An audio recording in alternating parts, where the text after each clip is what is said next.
The views and opinions expressed on the following program are not necessarily those of the staff and management of KLAY or those who advertise their products or services on this station.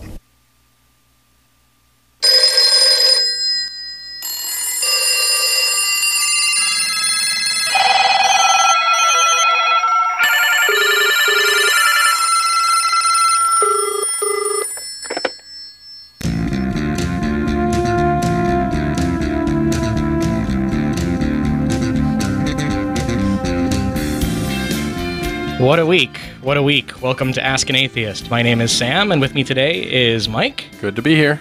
And familiar voice, but new host, Deanna. Hello. Hi. And like I said, familiar. You've been with Ask an Atheist for a while. Yeah, I've been doing all the commercials. Yeah, and and now she's finally behind the microphone with us. And I figured we would go straight into the news today, because it's been kind of a big news week. And our first news article comes from the Seattle PI. And it's Judgment Day. Atheists scoff. Is the Judgment Day coming on May 21st, 2011? One group of Christians with a radio show is spreading the word that the Rapture is happening this month, and you'd better be ready. Meanwhile, a group of atheists has started a countdown to backpedaling. We Can't Know is decked out with a countdown clock, ticking off the seconds until May 21st.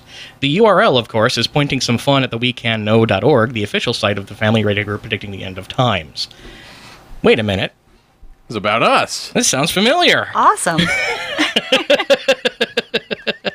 It's 6 days. 6 days until the end of the world. That's great. That means 7 days until the backpedaling begins, right? Exactly. And that is kind of one of the things that's been happening this week is we've been getting a lot of press. Yeah, it's been kind of interesting. Not only from the Seattle PI, which is one of the two big newspapers now, exist mostly on the internet now. Right. But also there's another one here from CBS News saying the same sort of thing, talking about family radio evangelist Harold Camping and this prediction that he's made. And if you're not familiar with Harold Camping, he's this crazy old coot who has this radio show all over AM radio where he just spouts all the crazy stuff that bounces around on the inside of his noggin. And he has a record of predicting the end of the world. Yeah, what bounces around his noggin is numerology mostly, is that he assigns special numbers to ideas about religion and concepts within Christianity, and somehow uses that with some very specious math to figure out when the date is. Now, one of the mistakes that CBS and a lot of the news places have been making is that they think we're counting down to May 21st. We're not. Nope. We're counting down to May 22nd, the day after the world is supposed to end. Because this is the day that family radio is going to be extra fun to listen to, because these are the people who thought that they weren't going to have a broadcast day. So if they really are true believers, they haven't provided or prepared for any programming. Yeah, and a couple people have asked me already, what if Harold Camping is right? And let me give you my new elevator answer for that is, if Harold Camping was right, we wouldn't be here asking this question, because the world would have ended while I was in high school. That's true. 1994, if I remember correctly, was his last prediction. Right. Using the same numerology, the same Bible passages, the same reasoning, or flawed reasoning, actually. But it didn't end then. I don't think it's going to end now. Yeah, this is the same excuse he's going to use now, and there's a couple people. I actually was chatting yesterday with Tracy Harris of the Atheist Experience, and she sent me a link that she had gotten from somebody who knows somebody close to family radio, and they were asking them, hey, what's the deal here? And they said that what's starting to leak out is the backpedaling. Yeah. Very, very slowly. They're talking about how this is probably going to be something where family radio says, our prayers, our hard work, our show of piety has moved the Creator's heart and has decided to forestall the end of the world. They're going to simply take credit for saving us when nothing happens. So in 6 days or 7 days from now, we're going to have a good understanding about whether this is the reason they give for the end of the world. Like, we saved you, now you have to... And this is the part that bothers me, is I know that none of the people in the group, with very few exceptions, are going to come out against this guy. Nobody's going to get angry at Harold Camping. I think there will be some people who this might be the final straw for, as far as belief goes, is that for a lot of the stories that I've heard for the conversion, on living after faith, is there's usually some moment where they finally realize that something is wrong, that something that something doesn't make sense here. Absolutely. I hate to play into the whole atheists are angry at God stereotype, but sometimes that's true. Sometimes people have been hurt, and that causes them to really question and re-examine their beliefs. And when they're hurt like that, it gives them kind of a spot where they can step outside of their belief and their happiness and their love and their Jesus, and they go, "Oh, something's not right." And that's when they discover it's all not true. But I wouldn't say that we're angry at God. I think we're angry at the people who believe in God and act on behalf of their belief in this God. I like to say in some ways the transition from non-belief to belief is like grieving, and that anger is a part of grief. Mm-hmm. That's true. Yeah, I just wish more people, and this is something I talked to you a couple days ago about, Sam, that there's this tradition in American history. There's a certain cultural aspect of being an American that we've lost somewhere along the way. And I think that we used to get really angry at hucksters. Yeah. Now, I'm not the sort of person who wants to call upon you to get together some sort of KKK lynch mob and run the Dowsers out of town and lynch them or anything. Not at all. Can we at least get angry? Can we get angry at people who defraud us and make it so they crawl under a rock somewhere, that they're afraid to come out, that there's just certain towns they don't go into because they already tried selling them fake medicine or faith healing or psychic abilities? Is there some anger that we can get up at these people and just say, you know what, you screwed us over, go away? Yeah. There's a lot to be angry at Harold Camping about, as well. As we've been following in the news, a lot of people are plunking down their life savings. There's that young family you guys talked about in the news story last week, where they said they had calculated out to the day how much money they needed and saved up so they could have living money until May 21st. And nothing else. What's going to happen to that poor pregnant woman and her husband and the child they already have when their money is out and the world hasn't ended? I'm really, really upset. I'm pissed. And this is not the first time this happened. This is not the only person that is the victim of camping. Yeah. Harold Camping has destroyed a number of people's lives with this prediction. I know that even a lot of atheists will say, oh, well, and this comes back to that anger that I'm talking about. A lot of atheists will say, oh, well, that's just a kook. Why do you pay attention to the kooks? Oh, they're just silly. Why? That's exactly what they want. They just want to get attention. But they destroy lives. This isn't just a bunch of silly people who are saps. And there's this guy, Robert Fitzpatrick. He's a MTA transit employee out of New York. Or is this Boston? No, it's New York. Yeah. It's New York City. He had plunked down his life savings as a 60-year-old ex-MTA employee, $140,000. This is all the money he has to help spread the word, basically buying 1,000 placards on subways. Yeah. Basically proclaiming that on May 21st, there's going to be a global earthquake and the beginning of the end.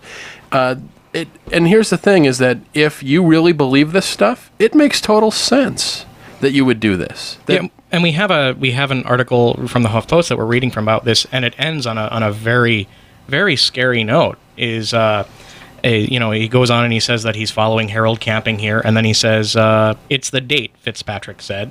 He also said he doesn't want to think about the possibility that he's wrong. That's what's really scary, because what are his options after May 21st? I really hope that this poor guy has friends he can stay with, maybe children that will let him have a room. He's got to go find a job and, build up his retirement savings again, Social Security, I guess. Yeah. But he doesn't have it sounds like he had a really great savings. His retirement was going well, and now it's all gone. And Harold Camping deserves a lot of criticism for every person who has plunked down everything they have on this. Is he going to support them after his prediction doesn't come true? I doubt it. I don't think he's in much of a position to do that, given his advanced age. And, if you're looking for options on May 21st, we have one for you, and the Seattle PI article was about this, is we are getting together at Dorky's Arcade at 9th and Pacific in Tacoma, where we will have vintage arcade games and live music. And our lineup is 3 ninjas, the up-and-coming nerdcore rapper featured on some popular atheist blogs, with tangent bots fit for the arcade electronic beats. Lena Lou rounds out the set with instrumental guitar-driven sonic badness, more post-rock than metal, but delivered without regard for personal safety. And we've added a new act, Oven Rake, a Tacoma local with a lovely selection of live, homegrown 8-bit electronica and dance. And it's $10 at the door, again, at Dorky's Arcade. Yeah, you were talking about Harold Camping's advanced age. There's another thing he does have that puts him in a position to support these people. And not just a moral obligation that I think he really does have, that his preaching drove people into financial disaster and into oblivion. And his media empire is estimated about being $100 million. This is a guy who has a lot of money. And I say that, you know, Harold Camping, you have a moral obligation to take care of the people for which lives you have destroyed. And if I thought there was something I did on this radio show that drove somebody to destroy their entire life, I would be ashamed of myself. Not only would I want to help these people and make up for what I had done, I couldn't imagine not putting a gun in my mouth. Harold Camping, you were a monster. I agree. I'd also like to add that Family Radio and Harold Camping do not appear to be putting all of their financial eggs in this one basket. So they have a survival plan if the world doesn't end, and they're not telling their followers to do the same thing. Yeah, that's the thing that gets me is I don't doubt that Harold Camping believes this stuff on some level. But he clearly doesn't believe it as much as his followers, and he clearly doesn't care about his followers enough to give them that level of protection. You know what? Screw you, dude. Seriously. You are a monstrous human being. You are morally and ethically reprehensible. You are bankrupt. I think I can get behind that. He's been asked several times if, you know, he doesn't need this stuff after May 21st. Maybe he could donate his radio stations, his assets, all that kind of stuff to the people who are going to be here during those 5 months of tribulation, which is the other part of the prediction, is that not until October 22nd, if I remember correctly, is the world going to finally actually end. The rapture happens 5 months before. So his radio station, his assets, everything he has and his organization has could be, you know, at least used to make things a little more decent for those of us who are stuck here after he gets raptured away. And he has dodged that question on every opportunity. I believe what he said was something like, it's not going to be business as usual. Yeah. I don't know about you guys, but I think I could use a little bit of a cheer up. And we have a call. So, Ed from Portland, you'd like to talk about atheists in high school. How are you? Yeah, hey, you know, I agree with you about camping. What a sociopath, I guess would be a word one would say. I like that word. Yeah, uncaring about others, totally. You know, I had heard another host, the atheist host, say that he didn't believe in necessarily clubs for atheists in high schools. And I remember when I was in high school, that was certainly a formative stretch of 4 years for me. And I would love to be able to hear, you know, counter voices. Like, you know, if someone was talking to this bus driver and was in his frame of reference and said, you know, do you really believe this? At least, you know, some doubters could at least open maybe a chink in his armor a bit. What do you guys think about high school atheist clubs or free thinkers clubs? Are you for those kinds of things? I would definitely say that I am, Ed. I'd say that especially when you're young and you're sort of forming new ideas. Yeah. And atheism certainly is not a popular stance to take, and there's a lot of social. Hear it. Yeah. There's a social stigma that comes with it, and I'm not for organized atheism. I want to clear that up. That I'm not saying that we should have a dogma or an overarching philosophy or an umbrella like that. But atheist groups are not really about that. Atheist groups are the shared experience and being able to go into a room where suddenly you don't have to get into a defensive position talking about your non-belief. So the same way that I support gay, straight student alliance groups, because it's the same sort of thing. It's not like there's a philosophy really there. It's a shared experience in a place where people can feel safe. A place to connect, yeah. And kindred minds, too, I guess, related to that as well. I mean, acceptance, the old thing about, place where you go where you're going to be accepted. But right now, if you're on campus, the only religious views you hear, for at least so many kids do, is promoting and saying, how could anyone be a non-believer? I mean, you might be a Muslim or whatever, but everyone hates a non-believer. And you're going, wait a second now. Sure, and a couple of weeks ago, we actually said, we gave a shout-out to one of my former high schools when their atheist organization, on-campus atheist organization, participated in Ask an Atheist Day, and ones of people protested it, and it ended up in the paper. Was that wasn't the fellow that stabbed himself? No. No, this was at a high school. Yeah. Oh, that's right. I recall that. Yeah, that's you saying that. Yeah. Yeah, But I sure wish they were more widespread, and I think with shows like yours, kids are going to think a lot more. So good for you guys. absolutely. The Secular Student Association has been sponsoring and starting to ramp up their efforts, allowing high schoolers to have their own secular clubs. So I think this is something that they've recognized is needed. And boy, I don't know about you guys, but my experience in junior high and high school was pretty isolating a lot of the time, and I wasn't even an open non-believer. But to have any kind of club where you can really feel like it's kind of a little ready-made social circle where you have support, you have friends, you have people that you can really count on. I think this is hugely important. And if anybody is interested in this, the Secular Student Alliance will help you start up your own high school atheist or secular club. All you have to do is get a hold of them, find them on their website. And those of us who want to support them, throw some money their way. Secular Student Alliance is a great organization. That it is. I know Right. Go ahead. I think I'll give a donation with PayPal. Yeah, they sound pretty cool. Good for you, man. Good for you. I know my particular high school career probably would have gone a lot differently if I knew there were things like Secular Student Alliance out there back in the early 90s. So I definitely support it. Amen. Well, hey, thank you so much for answering. Yep, no problem. You have a good day. You too. Take care now. Right. Bye. Thanks, Ed. Yeah, that really is one of those things that it feels really isolating, and that sense of isolation can only be exacerbated by being in high school. I mean, adolescence is hard as it is, but then you have this other thing that makes you different. That's the reason we have this show, is to make it a little bit easier to be different, to let you know you're not alone, to let you know you're not the only atheist in town, and that, you know what, there's nothing wrong with not believing. That's true. This is Ask an Atheist, 253-584-1480. We'll be back in a minute.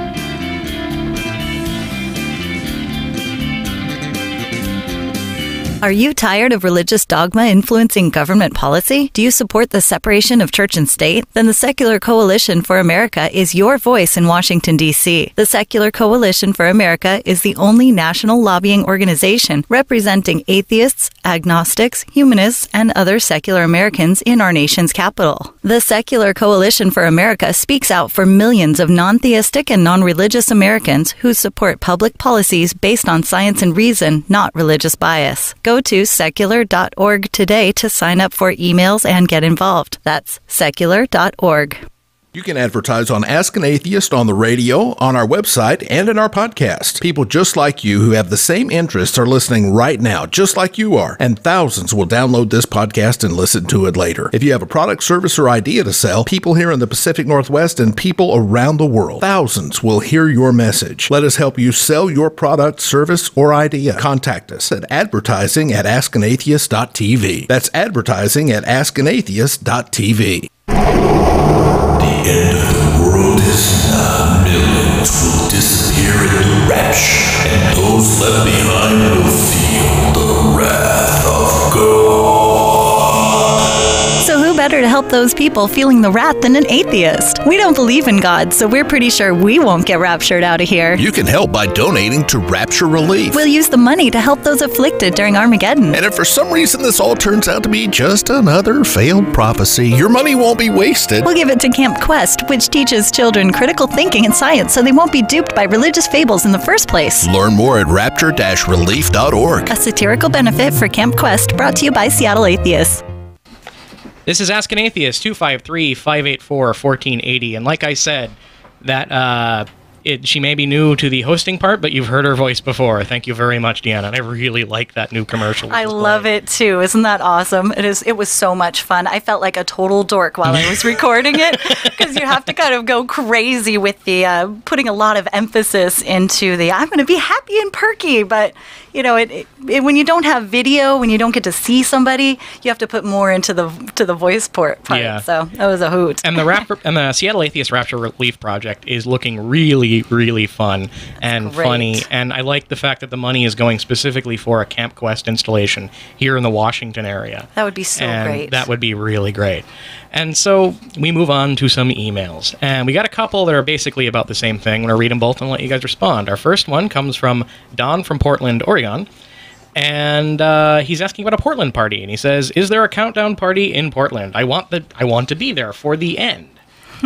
And then we have D. Bray from the internet, who asks, why are people charging money for an end-of-the-world party? How foolish are they going to feel on the 22nd of May? The whole countdown thing is going to create a buzz, but do you think it's really helpful? I think it is helpful. I think that a lot of times these people exist in this weird little bubble, and I think that a lot of times something is so stupid that ridicule is necessary, that these guys also create a lot of harm. There's a serious side to this, like we said before. Yeah. There are people whose lives are destroyed by this. As for why we're charging, it's a fundraiser for our show. We have to pay for airtime, and this is how we keep the lights on. And we don't expect the world to end, so we are going to need that money. Yeah, we fully intend to continue on with the show after the world supposedly ends. There's a precedent, if you've ever played Fallout 3, that there are radio stations after the apocalypse.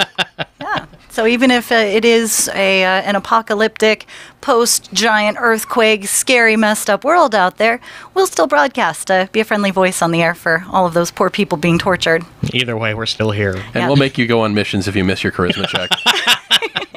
And as far as a party in Portland, I don't know specifically. I haven't heard of any.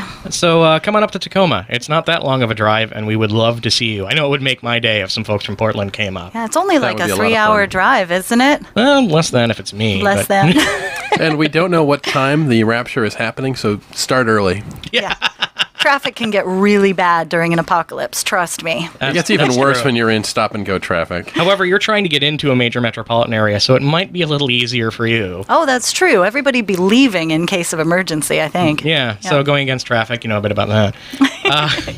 Anyway, our next email, I'm looking forward to this one. It's Mr. Pineapples from the UK. Mr. Pineapples, no! Mr. Pineapples! Get off the counter, Mr. Pineapples. Surely you must be joking, Mr. Pineapples. Bad kitty.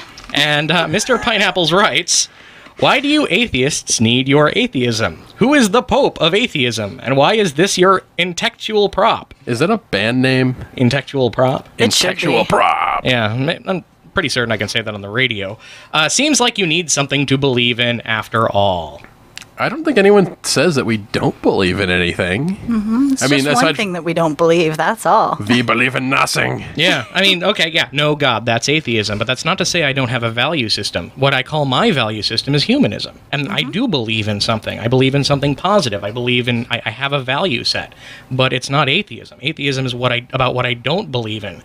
So saying I don't need an absence is a weird statement to make. Because think about this: if you're somebody who believes in a God, think about all the other things you believe in that have nothing to do with God. Yeah. Think about, I believe that so and so is a good candidate for president. I believe this is the best movie ever made. I believe this is the best place to go for a beer.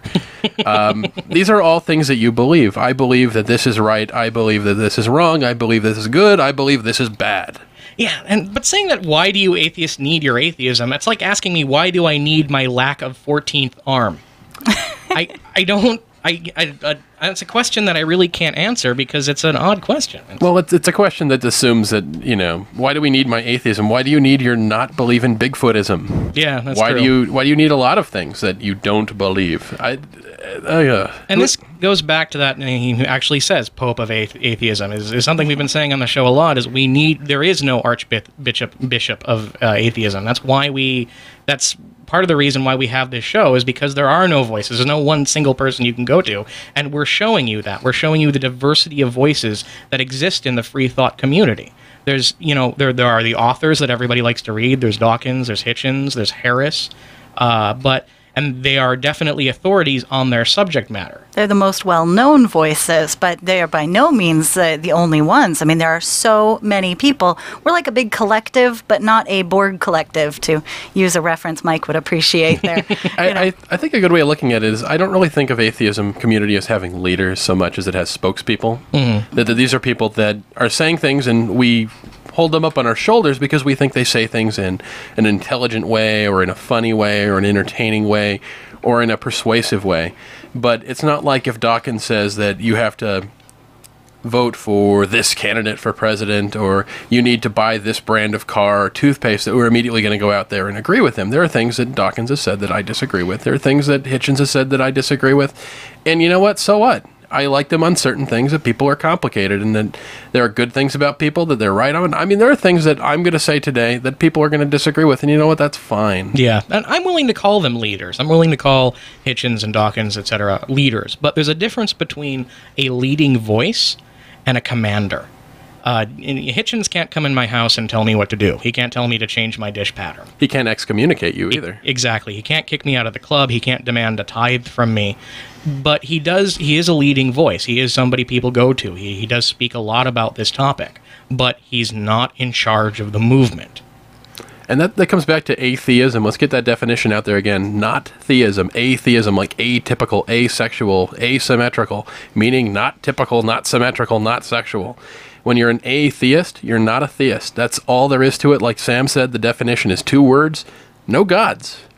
And the only way to be a bad atheist is to believe in a god. Yeah, that's doing it wrong. What I like to say is that my atheism is, while it is not a belief specifically, it is a lack of one belief, which actually leads to other positive beliefs. Now, a lot of times theism leads to, you could say, oh, all it is a belief in God. But there's a lot of baggage that comes along with it, depending on the brand of theism you are. Like, for instance, the belief that gay people are sinners and bad and they choose to do bad things. Now, my atheism informs me that not only do I not have to believe that, but I don't believe in God, and I don't believe he has anything to say about human sexuality. So then that informs my positive belief that everybody should accept and love who they are for who they are, and not consider anything a sin if it's not harmful to other people. And that, I think, where a negative really informs and shapes a positive. And I think one of the important things to point out here in your description here is that without this authority, you are free to make your own choices, and you are free to make a decision about what is right and what is wrong based on the evidence, not on some hierarchical structure. Yeah, I can decide that owning hamsters is wrong based on my own personal ethics. I can look at the evidence, I can do some research, I can figure out what is harmful or not harmful about owning hamsters, and I can say, I think owning hamsters is wrong. Now, personally, I don't see anything wrong with it, but if I wanted to, I don't have any authority to tell me what I can and can't believe. And I think that's really what today's show is about, is those sort of choices, those sorts of decisions. Is if you're listening to this show right now, and you are because you hear my voice, I'm going to make a couple assumptions right now. That there are a lot of people who accuse atheists of being closed-minded. That we aren't willing to hear your we just shut ourselves off from all the arguments that you make and stick our fingers in your ears and say la la la la la and are dismissive. I want to show you today that that's not the case. Yeah. I want to show you, I'm going to make a couple assumptions right off the bat.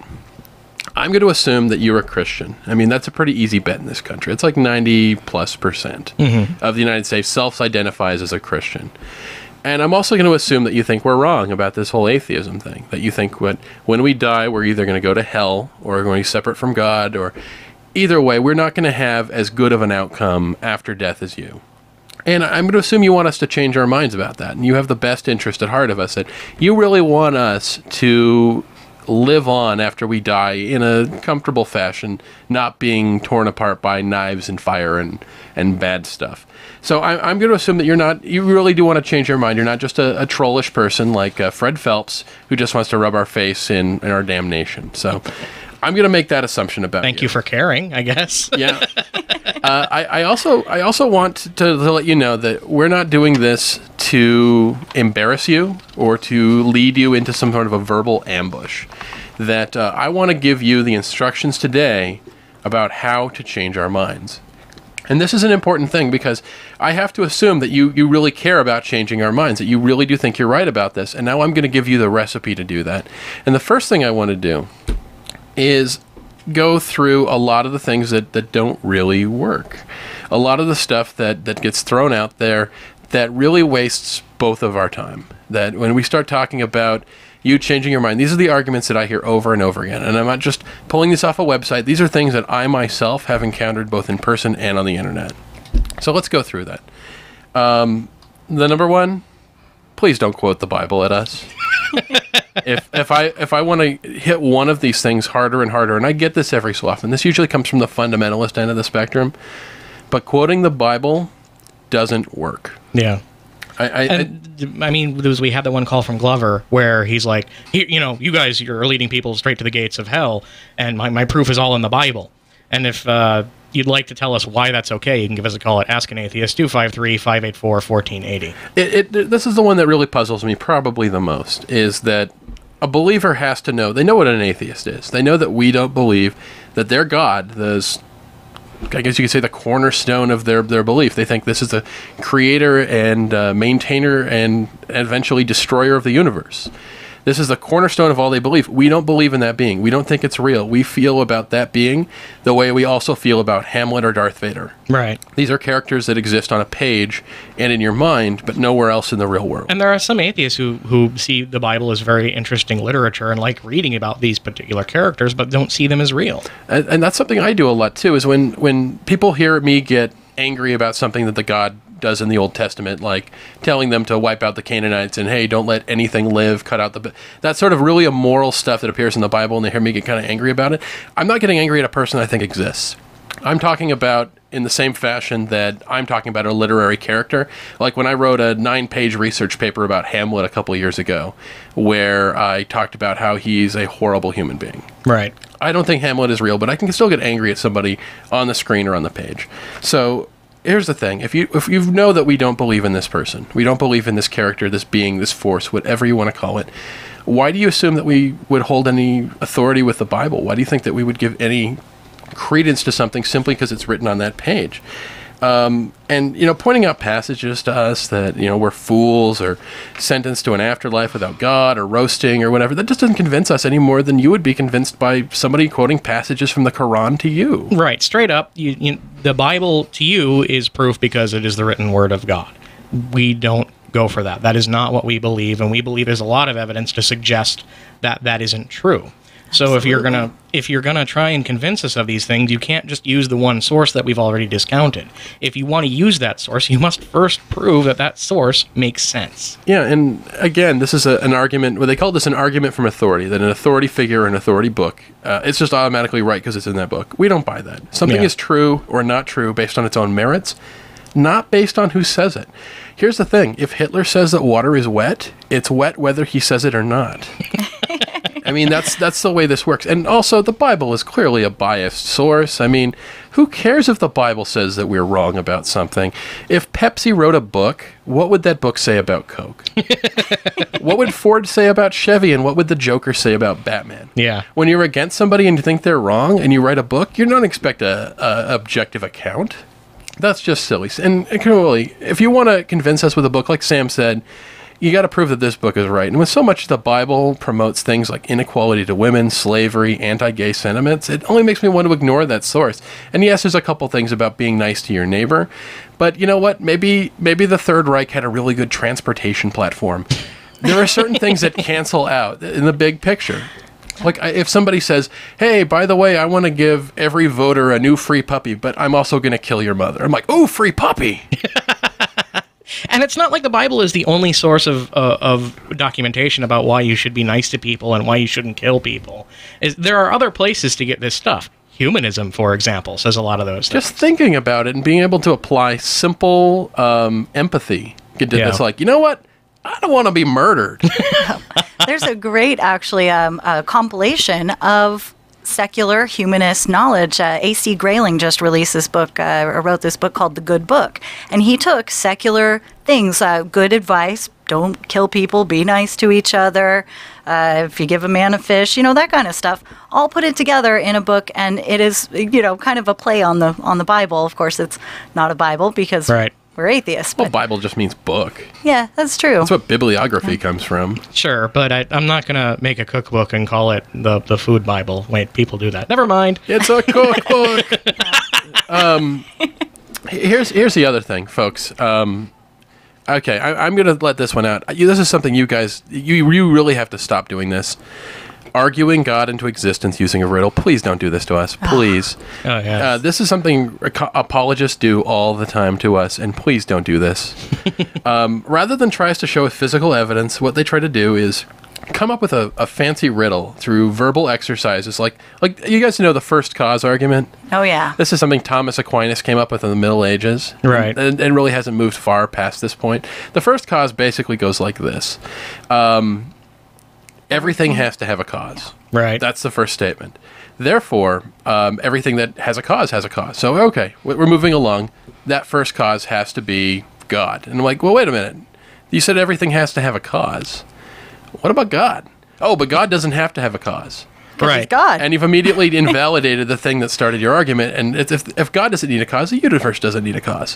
One of my first personal YouTube videos, that's just me on YouTube and not Ask an Atheist, was somebody making an argument. Who made this ball? Me. Who made me? God. Who made God? This is a wrong question. And that was it.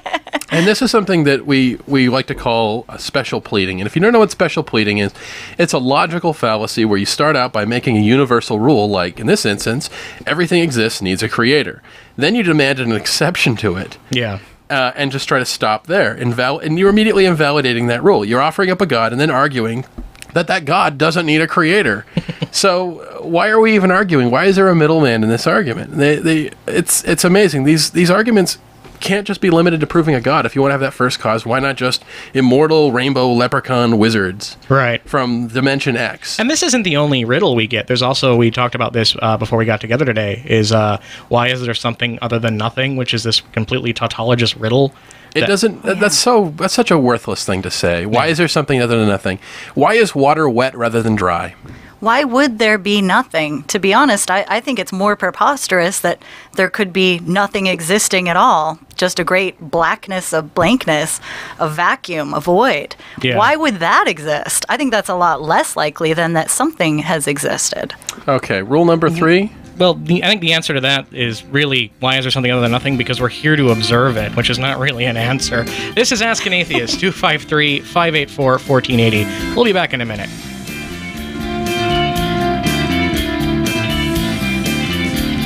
The Humanists of Washington is the oldest humanist organization in the state and offers a community of freethinkers who educate the public and celebrate life. Come celebrate life with us. Humanists support intellectual freedom and critical thinking and hold that human beings are autonomous centers of moral development. You can become a member of the Humanists of Washington at humanistofwashington.org. You'll get our quarterly publication, The Secular Humanist Press. Check out meetup.com, where you can be part of our monthly Seattle dinner and our Heathens Do It Better breakfast. Humanists of Washington.org.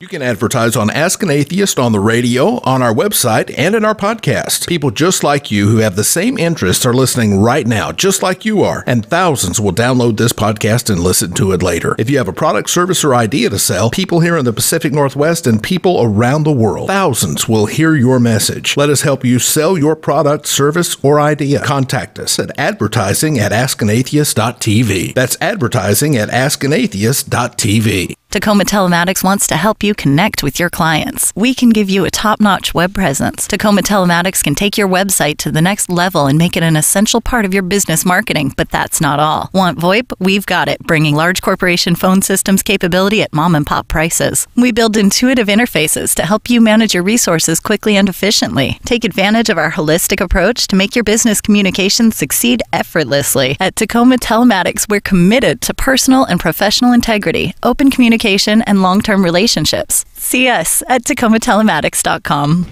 Ask an Atheist, 253-584-1480. And you had something about skeptics that you really wanted to get into in this topic. This is, I think it's very central to, if you're trying to convince us of something, the existence of God in this case, we have to acknowledge that, yes, we are atheists. We already have the idea that God does not exist. But we're also, the three of us in this room, and many atheists I know, are skeptics. That's people who will really wait until they can get all the evidence before they decide something is true or not. And as skeptics, we know that we are humans. We're fallible people.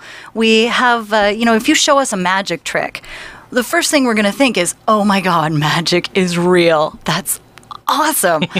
But we're skeptics and we know, wait a second, we're human. We can be fooled, misdirection, sleight of hand. So we're going to keep all these in mind. So we're going to try to falsify anything that's thrown at us. But at the same time, it also means we're not going to just dismiss any evidence that you present to us out of hand.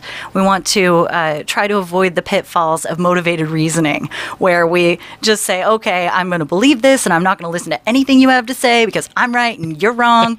No, we're going to to try to honestly approach this with open minds and receptive hearts to whatever kind of evidence you can give us. One thing I've noticed also that goes in with what you're describing is that religious people feel like once they've finally gotten you convinced of God, once you've finally made a convincing argument, now that convincing argument is going to stand for all time. Once convinced, always convinced. Right. To be a skeptic and to be someone who follows the scientific method and understands these things, new evidence can change your mind. Oh, yeah. So maybe you have a convincing argument that of God that later, at some later point, is disproven.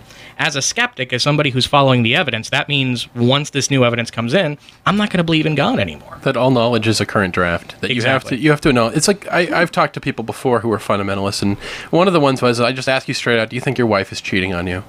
And most of them are going to say no, I don't think they are. But you could learn something, or a new bit of data could come in that would change everything. Yeah. Like catching her in bed with somebody else. Yeah. That You're would not be going to hold on to convincing that. And like, oh, well, science is just blah, blah, blah. You know, it's such a weak foundation for your life. Yeah, but that new bit of data changes everything. You're not going to hold on to that strong foundation that she's not cheating on you by saying, oh, I'm not going to accept the data that you're sleeping with that dude right in front of me. You got to take in the new data, and this is something we get accused of a lot, is this worship of science. That we don't worship anything.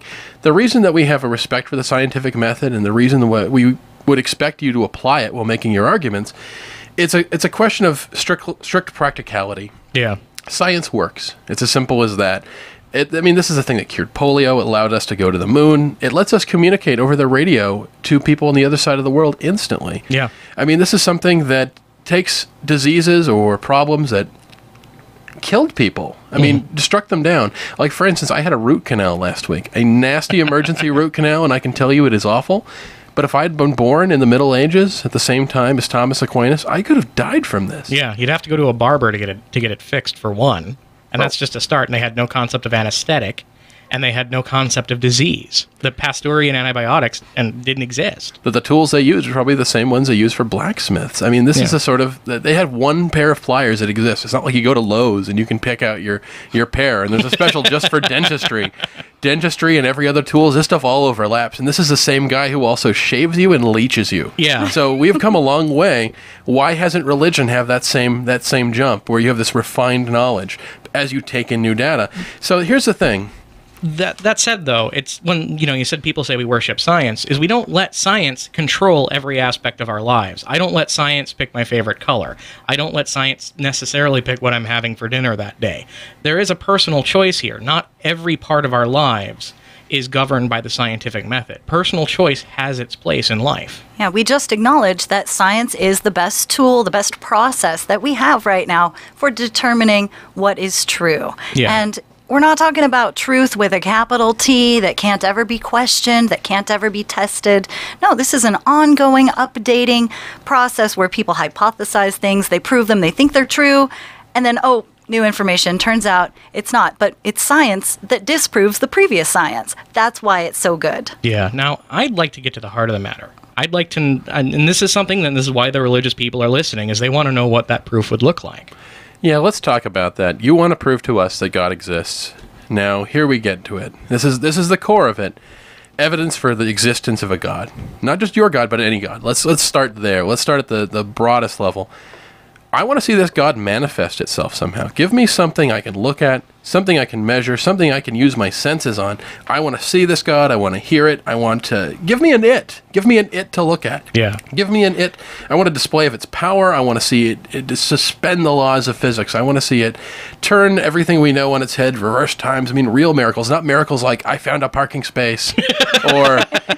oh my God, it rained when I needed it to, or oh my God, I got a sunny day on my wedding. Oh, what's wonderful! Praise the Lord. No, sunny days happen whether you pray for them or not, and there's probably someone praying for the opposite. Have you guys ever gotten the visualize a parking space argument? Have you ever gotten somebody who says, "Oh, you need parking? Visualize a parking space"? I'm familiar with the technique. People say that if you visualize what you want, that you'll get it. But to be honest, it kind of sounds like a lot of hooey to me. I think there's an ellipses in there. If you visualize what you want and then you drive around the parking lot long enough, you will get it. And that's true. You're actively doing something to get your parking spot. Why would the divine give me a parking spot and not cancer? Yeah, why would the divine give you a parking spot and then not get somebody out of a war zone or not save somebody's mother from a landmine? Right. So what would this manifestation look like? That's the question. Give me something to look at. Give me a being. I mean, whether you believe in this some sort of power or some man in a long nightgown with a long beard, whatever it is, put this thing in front of me and I'll judge it then. Don't just argue about what's not there and the spaces in our knowledge that we don't understand. Don't argue from I don't know equals I know, like, oh, I don't know what could possibly answer this question, therefore it must. No, don't give me that. Give me a thing. It's not like I see a murder scene and I go, oh, okay, and then I say, oh, it must have been the Trix rabbit who did this. No, give me something legitimate. Give me something I can measure. What would proof look like for you? Well, it would have to be something that is, like Mike said, very spectacular, actually miraculous. My thought would be something physical that we could test. The crying statues of Mary are kind of they're a step in the right direction. Okay. You have to be able, though, to prove that those tears aren't just paint that was put there by the guy that owns the statue, or that the priest of the church isn't messing with that. I'd say something like maybe the sky opens up, and written in stars in the sky, in the night sky, I am Yahweh and I am real. That would be a great start. That's like she said, a great start, but that's not where it ends. I'm not going to. I see what I want to see, and I just stop thinking, which a lot of people I think do. Once we get this thing, once we get this manifestation, we got to make sure it's not trickery. This isn't Penn and Teller. This isn't like the Wizard of Oz hiding behind the curtain with the machine. My first assumption is going to be that my senses are being fooled in some way. This is technological. This is something, an illusion. I also want to make sure I'm not hallucinating or drugged. So I'm going to turn to Sam and Deanna and go, you guys seeing this too? You guys seeing? Well, and that's the thing is, again, ask an atheist, 253-584-1480. You can ask us if we'll believe your proof. I take a page from Carl Sagan on this one, and I really like not the movie, but the book Contact. I'm kind of giving away the ending, but he encodes that some creature, something, encodes messages in the fundamental numbers of the universe. And like pi. Like pi, or I, or E. Is that at some point... Fibonacci, I think it was in the movie and the book, too, at first. Yeah. Is that at some point, they find a message that can only have been put there by someone who was at the beginning of the universe and had the ability to modify the fundamental constants that operate the universe. That means that there was someone there, and it was a minded thing. Now, in Contact, I think the message that was there was simplified for the purposes of literature. So it was like a simple pictogram. I don't think that counts. I'd like to see an encoded MPEG-2 video stream in Pi. I think if we could, something that would unmistakable as an intended message in something that we can't change. It's just a fixed law of the universe. And even then, even under those circumstances, it doesn't prove Yahweh. It doesn't prove Zeus. It doesn't prove Odin. Certainly doesn't prove Zardoz. It's an intelligence. There was a being, not a specific being. And it doesn't even say that it was a created universe. It says that that there was a mind at the creation, at the start of the universe. It's sort of the differences between created and generated.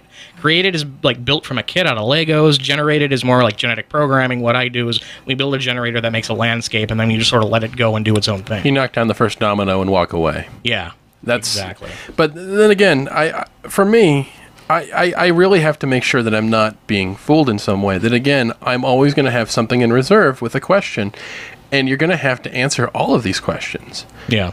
I'm not. It's not that I'm being unfair, but let's really look at the size of the claim that's being made here. That the popular belief in this God, its qualities, is that it has unlimited power, unlimited knowledge, unlimited goodness.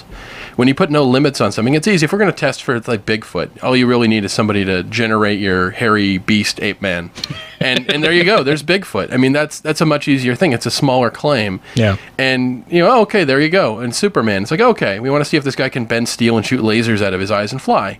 That's testable. We can do that. But when you're saying there's no limits, you're testing this thing forever. This would potentially, the testing it would not just be me. It's not just that I'd have to test it. I'd have to recognize the limits of my own ability to know even what questions to ask. Yeah, I'm not a scientist. I'm not an astrophysicist. I'm not a geneticist. I would have the people who are experts on these subjects would have to do the testing. I want to see them dogpile this thing with all the right questions and really come out with this sort of stuff. I want to, because you know that every scientist in that room is going to want to be the first to debunk this, and I want them to come at it with hammer and tongs. And if it's true, it will survive all of that testing, and that makes it true. How would you not get the Nobel Prize? I mean, how could you not? You're begging for the Nobel Prize. And again, as you may know, if you're listening to the show and you have listened to it for several times, I'm a big nerd. And if you're a sci-fi fan, it's not hard to imagine a being that can do this stuff without being God. Anyone who's seen Disney's Aladdin, Q from Star Trek is a really good example. Mr. Mxyzptlk from Superman comics. These are all characters who can snap their fingers and produce an elephant in the room. There's somebody who can fly between dimensions. There's somebody who can go into the heart of a sun, snuff out the sun, bring it back. This is amazing stuff, but we can all agree they're not God. Yeah. So you're going to have to prove you're not just that. And that's the thing I find kind of funny, why a Christian would be so quickly to buy into somebody's claims that they're God, especially when their bad guy in their mythology is the devil, who's a trickster, who at the end of the book tries to trick people into thinking he's God. Yeah. You think you'd set the bar really high for something like that. And again, show me you're not Q. We have a call. And let's go straight to this. John from Cincinnati, you say you've got proof of God for us, so why don't you give it a shot? Well, you were talking about what could be a sign that, God is real and actually there. And, I've been seeing this come up in other forums before, and, so thought about it a bit, and I thought, what if simply, nobody got hungry for a year? Ooh, that's a cool one. But again, again, to toss questions out there, how do we know it's not just some sort of technological thing, that we've been altered by some alien race? I mean, as long as we're kind of pulling things out of our hat, we could really falsify them. We can make that almost anything. No one got hungry for a year. That would be a huge thing. But again, I need to see the line of evidence between this and a god. Well, there isn't.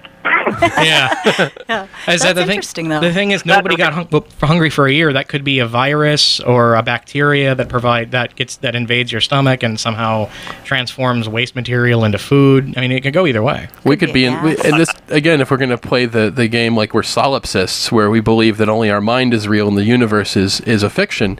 What if there's just a snitch in the program and we're just a brain in a jar, and that the computer sending stuff into us just had a glitch or a virus or something? There's all sorts of stuff that, and again, until you have positive evidence for any of that, I'm not going to assume that it's true. Yeah. Yeah. Right. Oh, I understand. The end of the line is still count. Yeah.